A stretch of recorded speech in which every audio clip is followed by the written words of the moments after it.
नमस्कार। आज के कार्यक्रम खास मुलाकात में आपका बहुत बहुत स्वागत करती हूँ मैं अर्चना।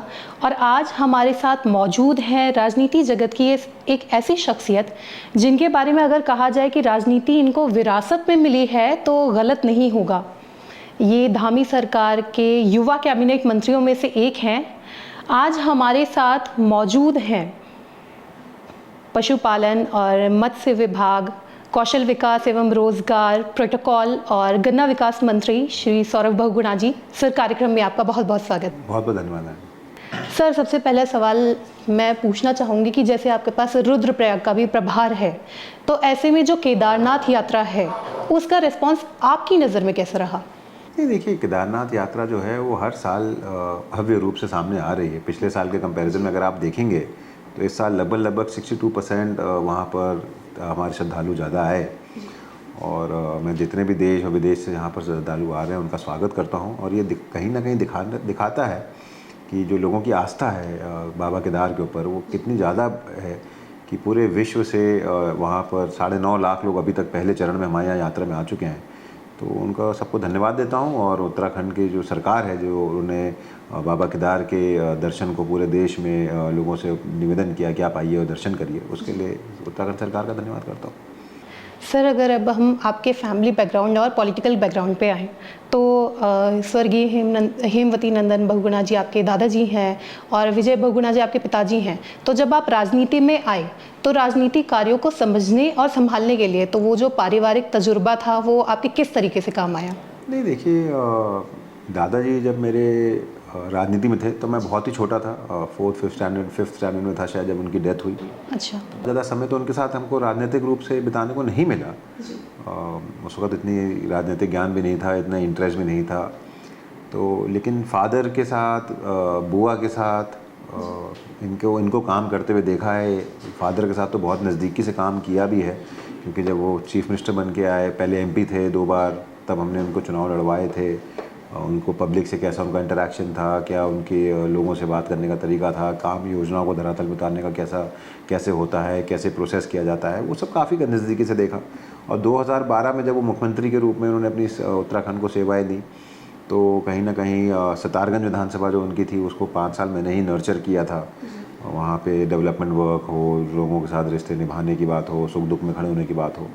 तो पिताजी से सीखने को बहुत कुछ मिला, बुआ से सीखने को बहुत मिला। और कोशिश यही करता हूँ कि लोगों के साथ उनके सुख दुख में रह सकें, डेवलपमेंट प्रोसेस को धरातल पर उतार सकें। जो अपेक्षा है, जन अपेक्षाएँ हैं मेरे विभागों से लोगों की, उत्तराखंड की, उसको पूर्ण करने में कहीं ना कहीं अपनी पूरा सहयोग दे सकूँ।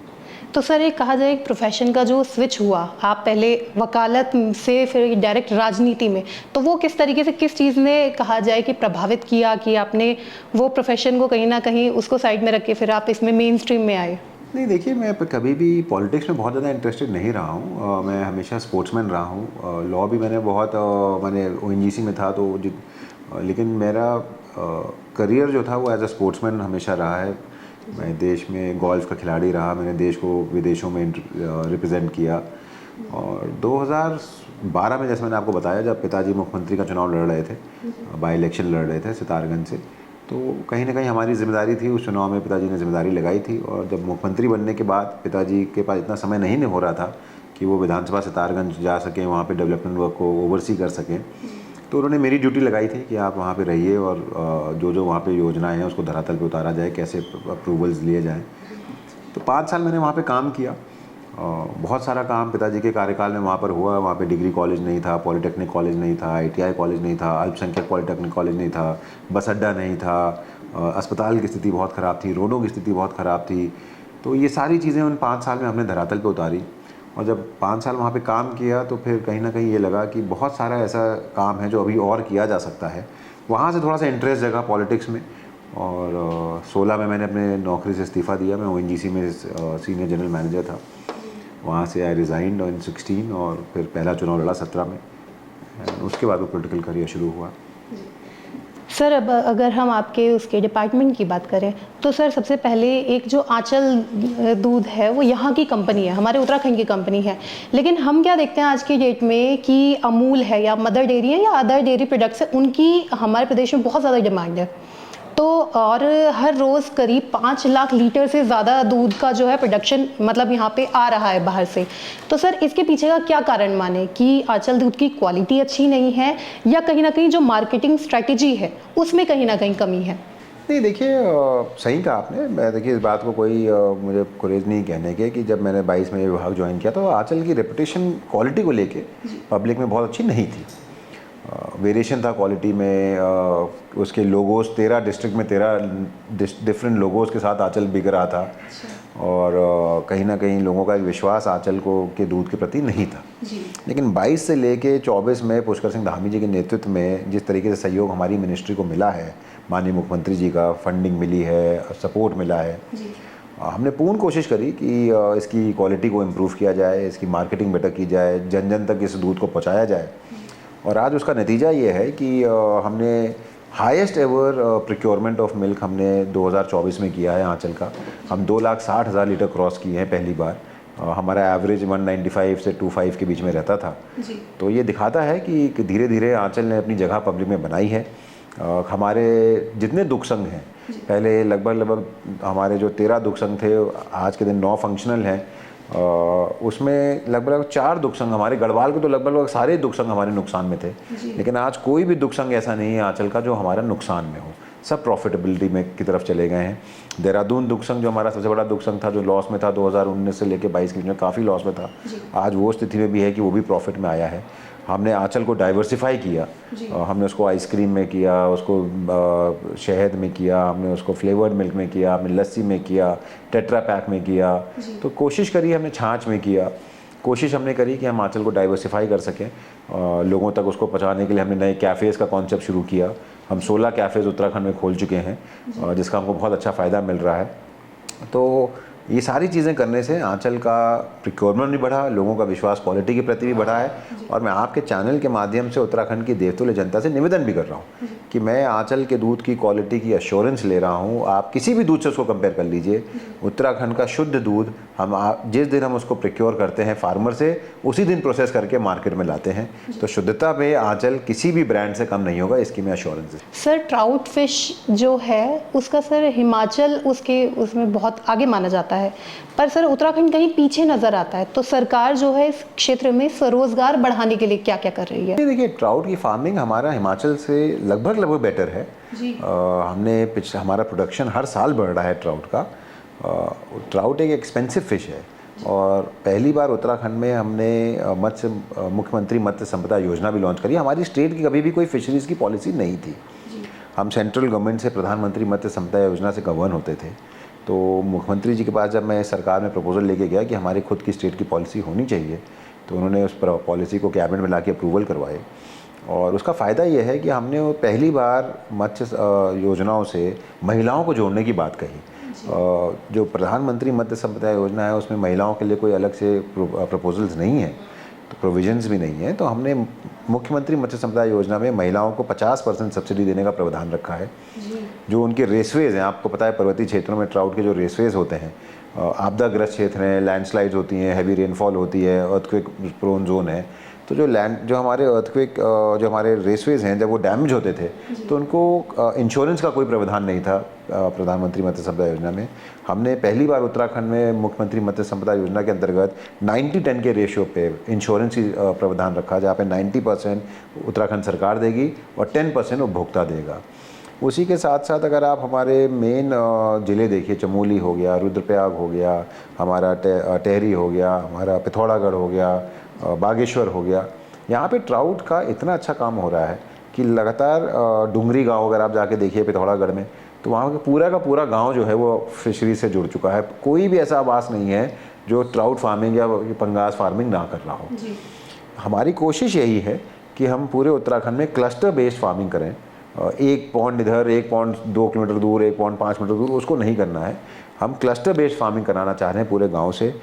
ट्राउट का प्रोडक्शन हर साल बढ़ रहा है। देखिए, प्रोडक्शन बढ़ाना मुश्किल बात नहीं है, लेकिन वो प्रोडक्शन की खपत हो जाए, वो हमारी चैलेंज है। क्योंकि ट्राउट एक एक्सपेंसिव फिश है। वो उत्तराखंड लगभग 700-800 रुपये की अगर वो ट्राउट बिकती है, तब जाके हमारे फार्मर को अच्छा प्रॉफिट मिलता है, जिसकी लागत लगभग 250-300 रुपये आती है फार्मर की। तो अगर वो 700-800 में बिके, आज के दिन जो ट्राउट बिक रही है उत्तराखंड में 550-600 के बीच में बिक रही है, जो उसका एक्चुअल प्राइस नहीं है।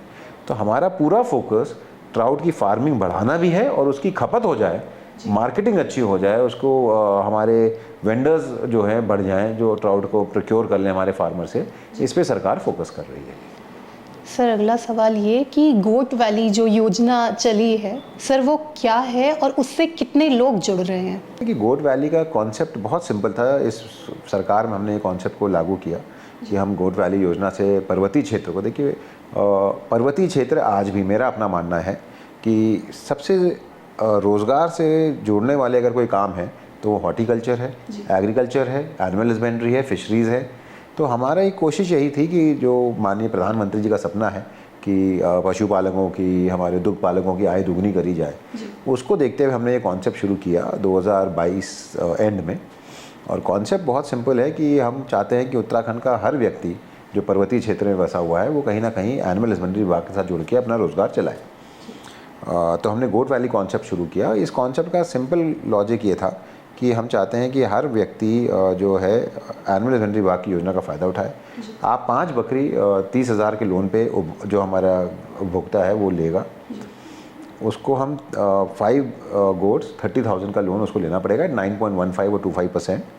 और उसके बाद जब वो 5 बकरी ले लेगा तो हम उसको 10 बकरी और 1 बकरा मुफ्त में देंगे। तो 11 टोटल में उसके पास 16 का एक स्टॉक बन जाता है। उस स्टॉक से उसकी लाइवलीहुड चलने लगेगी। 2022 एंड में ये योजना हमने सोची, 23 में हमने इसको लागू किया, 23 मिड तक, और अभी तक लगभग हम 2200 परिवारों को इससे उत्तराखंड में जोड़ चुके हैं। हमारा लक्ष्य इस साल का 1700 नए परिवारों को जोड़ना है। मुझे उम्मीद है कि जिस तरीके से इसका रिस्पांस हमको मिला है, ये 1700 को टारगेट को मुझे लगता है हम क्रॉस करेंगे। और इसके बाद सेकंड हमारा इस गोट वैली का जो कॉन्सेप्ट था वो मूविंग टुवर्ड्स गोट मिल्क था, क्योंकि गोट मिल्क की बहुत बड़ी डिमांड, चाहे वो चीज़ प्रोडक्शन के लिए हो, चाहे वो डेंगू के टाइम के लिए हो, चाहे वो हेल्दी मिल्क के ऑप्शन की तरह हो। तो अब हमारा सेकंड ऑप्शन जब हम गोट वैली को डेवलप कर लेंगे, जब लोगों को जोड़ लेंगे, तो हम सेकंड हमारा फेज़ जो है वो टुवर्ड्स गोट मिल्क मूव करना होगा। सर अगला क्वेश्चन की अगर हम बात करें तो केंद्र और प्रदेश दोनों ने ही रोज़गार के लिए बहुत सारी योजनाएं, स्किल डेवलपमेंट के लिए बहुत सारी योजनाएं चलाई हैं। तो ऐसे में प्रदेश में जो योजनाएं चल रही हैं उनसे कितने युवा लाभान्वित हो रहे हैं? नहीं, देखिए माननीय मोदी जी का, केंद्र सरकार का एक बहुत ज़ोर युवाओं को रोज़गार से जोड़ने के लिए है और उनको स्किल करने के लिए है। सिर्फ स्किल करने के लिए नहीं, रीस्किल और अपस्किल करने का भी बहुत ज़ोर दिया गया है। तो हमने भी उत्तराखंड सरकार में इसी सोच पे काम करते हुए उत्तराखंड के युवाओं को रोज़गार से जोड़ने के लिए, मेरा अपना एज अ मिनिस्टर मेरा अपना मानना है कि जो लड़का हमारे यहाँ से स्किल की ट्रेनिंग लेके निकले वो सड़कों पे ना भटके नौकरी के लिए, उसको वहीं पर एक ऑप्शन मिले अपने आप को स्किल कराने के लिए और उसको रोज़गार उपलब्ध होने के लिए। उसको देखते हुए हमने बहुत सारे चेंजेस पॉलिसी में किए। हमने डोमेन एक्सपर्ट्स को अपने उत्तराखंड सरकार के साथ जोड़ के काम करने की बात कही। हमने जो फर्जी बहुत सारे ऐसे सेंटर्स थे जो बहुत फर्जीवाड़ा कर रहे थे, उनके ऊपर रोकने के लिए कैबिनेट से पॉलिसी बनाई कि अगर कोई भी व्यक्ति रोज़गार ट्रेनिंग देता है, स्किल ट्रेनिंग देता है और उसके बाद 50% रोज़गार एश्योर नहीं करेगा बच्चों को, तो हम उसके ऊपर FIR भी करेंगे और उसकी जो बैलेंस पेमेंट है वो हम उसको रोक लेंगे। और उसको उसका फ़ायदा मिला क्योंकि आज जो हमारे उत्तराखंड में डोमेन एक्सपर्ट्स के माध्यम से जो ट्रेनिंग हो रही है, तो बच्चे हमारे स्किल भी पा रहे हैं और रोज़गार भी पा रहे हैं। और दूसरा, पहली बार उत्तराखंड में हमने एक फॉरेन प्लेसमेंट सेल शुरू किया ताकि हम उत्तराखंड के बच्चों को, जो फॉरेन कंट्रीज़ में भी डिमांड है, अब नर्सिंग की बहुत ज़्यादा डिमांड है, एल्डरली होम केयर की बहुत ज़्यादा डिमांड है, हम उन बच्चों को भी इनिशिएट करना चाहते हैं कि वो फॉरेन में जाके अपना प्लेसमेंट कर सकें। हमने उत्तराखंड में पहली बार लगभग 32 बच्चों की ट्रेनिंग जापानीज़ इंस्टीट्यूट के माध्यम से करवाई और उनको एल्डरली केयर यूनिट में उनको जाके 16 बच्चे, जहाँ तक मेरे को याद है, 16 बच्चों को हम जापान में नौकरी दिलवाने में सक्षम हुए हैं पहली बार। तो अब इस बार हम UK, सिंगापुर, ये 3 कंट्रीज़ को टारगेट कर रहे हैं। मुझे उम्मीद है कि जो ट्रेनिंग बच्चों को यहाँ पे मिल रही है वो रोज़गार भी पैदा करेगी और उनको सिर्फ उत्तराखंड में नहीं, विदेशों में और देश के अलग कोनों में भी जाने का मौका मिलेगा रोज़गार। इसके अलावा सर एक सवाल ये भी है कि जैसे कई बार होता है कि कई लोगों का ये कहना है यहाँ पे कि उत्तराखंड में रोज़गार की कमी है कि जो बाहर की जो बड़ी कंपनीज़ हैं वो इन्वेस्ट नहीं कर रही हैं, या वो जितने युवाओं के टैलेंट की कमी नहीं है यहाँ पे, उनका ये कहना है कि कंपनीज़ इन्वेस्ट ही नहीं कर रही हैं, कि यहाँ से जो स्किल्ड लोग हैं उनको ले ही नहीं रही हैं, इसकी वजह से यहाँ पे अनएम्प्लॉयमेंट की जो समस्या है वो काफ़ी ज़्यादा है। इसके बारे में क्या? नहीं, देखिए, मैं इस तरह से एग्री नहीं करता। अगर आप उत्तराखंड में इंडस्ट्रीज़ नहीं आती या बड़ी इंडस्ट्रीज़, यहाँ कौन सी बड़ी इंडस्ट्री है जो उत्तराखंड में नहीं है? अगर आप टाटा जैसे बड़े कंपनीज़ का नाम लेंगे तो पन्नागर में उनका बहुत बड़ा प्लांट है, अशोक लेलैंड का प्लांट है, आईटीसी का प्लांट है, रैकेट वेंकाइजा का प्लांट है, गुजरात अंबुजा का प्लांट है, बालाजी का प्लांट है, कौन से हीरो होंडा का प्लांट है। तो ऐसा नहीं है कि बड़ी कंपनीज़ यहाँ नहीं इन्वेस्ट कर रही। आज जो इंडस्ट्रियल समिट माननीय मुख्यमंत्री जी के माध्यम से हुआ, 3 लाख करोड़ के MOU अगर साइन हुए, हर फील्ड में हो, चाहे किसी भी फील्ड में हो, लेकिन कंबाइन करेंगे तो 3 लाख करोड़ के आसपास के MOU साइन हुए। तो ये क्या दिखा रहा है? ये दिखा रहा है कि उत्तराखंड में हर इंडस्ट्री का इंटरेस्ट है, उत्तराखंड में इन्वेस्टमेंट करने के लिए लोग आतुर हैं। और मैं अपनी विधानसभा की अगर बात करूं तो मेरी विधानसभा सितारगंज है, जो सिडकुल एरिया है, जहां पर अभी पिछले 4 महीने में कम से कम 3 नई कंपनियां लगी हैं। सुदामा वहाँ पे लगी, आईशेल वहाँ पे लगी, HPCL की कंपनी वहाँ पे लगी, IOCL वहाँ पर लगी। तो बड़ी कंपनीज यहाँ पर आ भी रही हैं, लोगों को रोज़गार उत्पन्न हो भी रहा है। लेकिन हमारी फिर भी एज ए सरकार के रूप में कोशिश यही है कि उत्तराखंड से जो हमारा उत्तराखंड का टैलेंट है उसको पहला ऑप्शन नौकरी का उत्तराखंड में मिलना चाहिए। उत्तराखंड की जो पलायन की समस्या है वो रुकनी चाहिए।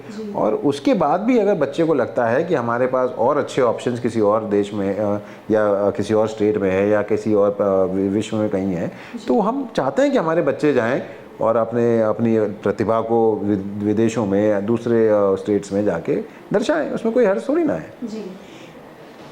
सर, जैसे उद्योगों के हिसाब से, मतलब जो उनकी डिमांड है, उद्योग की डिमांड है, उसके हिसाब से रोज़गार मिले, तो इसके लिए सरकार की क्या? ये आपने सही कहा कि स्किल डेवलपमेंट मिनिस्टर के हिसाब से भी मेरा मानना यही है कि अगर हम जो ट्रेनिंग बच्चों की है वो डिमांड के हिसाब से नहीं देंगे तो बच्चा भटकेगा। तो हमने बहुत स्पेसिफिक इस बार अपने नियम बनाए हैं कि जो उत्तराखंड की डिमांड हो, चाहे वो इंडस्ट्रियल सेक्टर की हो, चाहे वो होटल इंडस्ट्री की हो, चाहे वो हमारे कॉलेजेस की हो, हॉस्पिटल्स की हो, कहीं की भी हो, हम ट्रेनिंग बच्चों को उन्हीं फील्ड्स में दें जिसकी डिमांड उत्तराखंड में है। तो अगर हम उनको उस फील्ड में ट्रेन करेंगे तो डिमांड ऑलरेडी एग्जिस्टिंग है, तो उनका एम्प्लॉयबिलिटी की चांसेस बढ़ेंगी।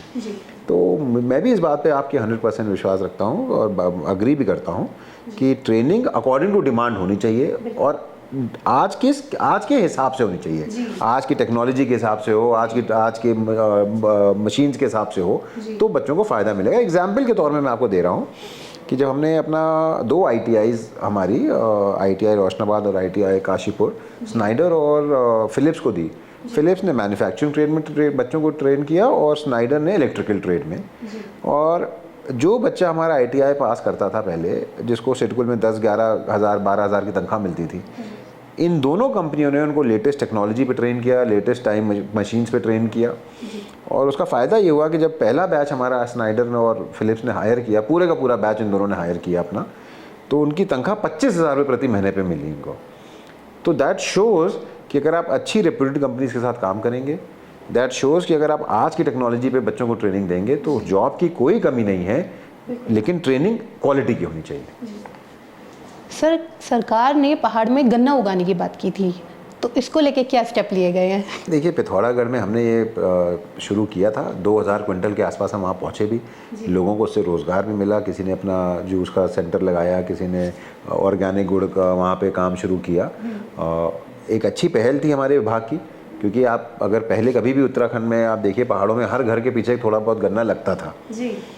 तो उस प्रोसेस को हमने वापस रिवाइव करने की कोशिश करी है। पिथौरागढ़ में सक्सेसफुल हुआ है। नेक्स्ट हमारा टारगेट चमोली है, क्योंकि हमें लगता है कि चमोली की जो वैली है वहाँ पर गन्ने के लिए एक अनुकूल हमको वेदर मिलता है।